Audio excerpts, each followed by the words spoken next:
અમદાવાદની ખારીકટ કેનાલમાં ફેલાયેલ પ્રદૂષણની સેન્ટ્રલ પોલ્યુશન કંટ્રોલ બોર્ડે ગંભીર નોંધ લીધી છે।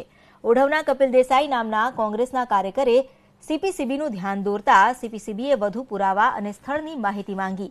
સીપીસીબીએ ટ્વિટરના માધ્યમથી કપિલ દેસાઈ પાસે વધુ માહિતી માંગી છે।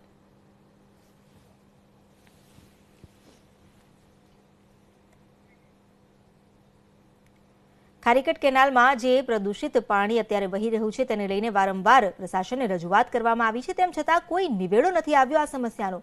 ત્યારે હવે સીપીસીબીએ આ મામલાની ગંભીર નોંધ લીધી છે અને કોંગ્રેસના એક કાર્યકર્તા કપિલ દેસાઈ, જેમણે આ અંગે ધ્યાન દોર્યું હતું, તેમની પાસેથી ટ્વિટરના માધ્યમથી જ વધુ માહિતી માંગી છે। હજુ પણ ઔદ્યોગિક એકમો જેઓ પોતાનું કેમિકલયુક્ત પાણી ખારીકટ કેનાલમાં છોડી રહ્યા છે અને તેને કારણે આ ખારીકટ કેનાલની આસપાસ વસેલા લોકો મુસીબતનો ભોગ બન્યા છે।